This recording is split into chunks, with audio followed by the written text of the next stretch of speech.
নমস্কার বন্ধুরা, রকমারি রান্নাতে আপনাদের স্বাগত। আজকে আমি শেয়ার করব অমলেট কারির রেসিপি। সুস্বাদু এই অমলেট কারিটি একবার খেলে বারবার খেতে মন চাইবে। এই অমলেট কারিটি দেখতে যেমন লোভনীয়, খেতে তেমনি সুস্বাদু।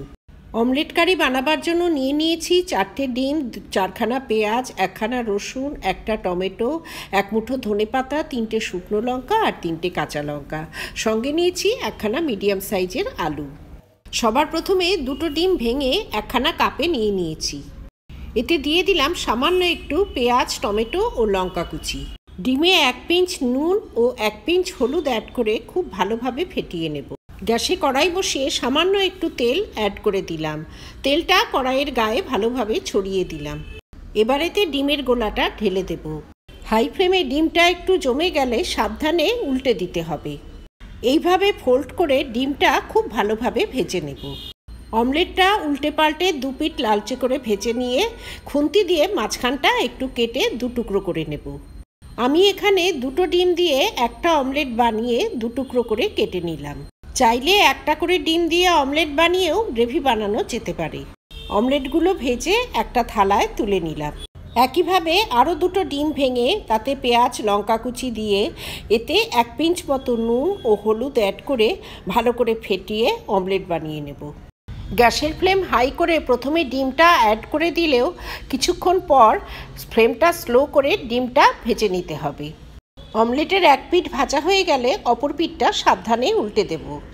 এইভাবে 2 পিঠ উল্টে পাল্টে লালচে করে ভেজে 2-3 টুকরো করে কেটে নিয়ে অমলেটগুলো একটা থালায় তুলে নিলাম। এইভাবে অমলেটগুলো বানিয়ে নিয়েছি। এবারে গ্রেভির জন্য মশলা বানিয়ে নেব। মিক্সির ছোটো জার নিয়ে দিয়ে দিলাম 1 ইঞ্চি পরিমাণ আদা, 1 মুঠো রসুন, অ্যাড করে দেব 2টো শুকনো লঙ্কা। শুকনো লঙ্কার পরিবর্তে লঙ্কা গুঁড়োও ব্যবহার করা যেতে পারে। 1খানা কাঁচা লঙ্কা অ্যাড করে দিলাম। আমি শুকনো লঙ্কা বেটে ব্যবহার করেছি, তবে এর বদলে লঙ্কা গুঁড়োও ব্যবহার করা যেতে পারে। তবে শুকনো লঙ্কা বেটে ব্যবহার করলে গ্রেভির কালার এবং স্বাদ দুটোই ভালো হয়। অ্যাড করে দিলাম 1 চামচ ধনে গুঁড়ো ও 1 চামচ জিরে গুঁড়ো। এবারে সামান্য একটু জল অ্যাড করে দিয়ে মিক্সির ঢাকনা বন্ধ করে একটা মিহি পেস্ট বানিয়ে নেব। এখানে ফোড়নের জন্য নিয়েছি আধা চামচ সাদা জিরে, 2টো তেজপাতা, 1টা শুকনো লঙ্কা। অমলেট ভেজে তুলে নেওয়ার পর কড়াইতে আরও খানিকটা তেল অ্যাড করে দিলাম। তেলটা গরম হলে ফোড়ন দিলাম জিরে, তেজপাতা, শুকনো লঙ্কা। কয়েক সেকেন্ড ফোড়নটা ভেজে নিয়ে অ্যাড করে দিলাম কুচনো পেঁয়াজ। এবারে গ্যাসের ফ্লেম হাই করে দিয়ে হাই ফ্লেমে পেঁয়াজের কাঁচা গন্ধ চলে যাওয়া অবধি কিছুটা সময় কষিয়ে নেব। ভাজতে ভাজতে পেঁয়াজটা স্বচ্ছ হয়ে এলে এতে মিক্সিতে বানিয়ে রাখা মশলার পেস্টটা অ্যাড করে দিলাম। এই মশলাতে আমি রসুন, ধনে জিরে, শুকনো লঙ্কা বেটে ব্যবহার করেছি। তবে ধনে জিরে বেটে ব্যবহার করার পরিবর্তে গুঁড়োও ব্যবহার করা যেতে পারে। তবে বাটা মশলাতে রান্নার স্বাদ বেশি ভালো হয়। এবারে অ্যাড করে দিলাম আধা চামচ কাশ্মীরি লঙ্কা গুঁড়ো। এতে আধা চামচ হলুদ গুঁড়ো ও আধা চামচ নুন অ্যাড করে মশলাটা কিছুক্ষণ কষিয়ে নেব। মিক্সি ধোয়া খানিকটা জল অ্যাড করে দিয়ে গ্যাসের ফ্লেমটা হাই করে দিলাম। এবারে মশলার জল শুকিয়ে তেলটা ভেসে ওঠা অবধি কষিয়ে নিতে হবে। মশলাটা ঢাকা দিয়ে কিছুক্ষণ কষিয়ে নেব। বেশ কিছুক্ষণ পর ঢাকনাটা খুলে নিয়েছি। মশলা থেকে জল শুকিয়ে কালারটা এখন বেশ ডার্ক হয়ে গেছে। এবারে কেটে রাখা আলুগুলো অ্যাড করে দিলাম। আলুগুলো খোসা সমেতই অ্যাড করে দিয়েছি, কেননা নতুন আলুর খোসারও একটা সুন্দর স্বাদ থাকে। আলুটা কিছুক্ষণ কষানোর পর কেটে রাখা টমেটোটা অ্যাড করে দিলাম। এবারে টমেটোর কাঁচা গন্ধ চলে যাওয়া অবধি কিছুটা সময় কষিয়ে নিতে হবে। টমেটোটা ঢাকা দিয়ে কিছুক্ষণ ভাপিয়ে নেব। মাঝে মাঝে ঢাকনা খুলে ভালোভাবে নেড়েচেড়ে দেব, যাতে মশলাটা তলার দিকে না ধরে যায়। তারপর আবার ঢাকা দিয়ে কিছুক্ষণ কষিয়ে নেব।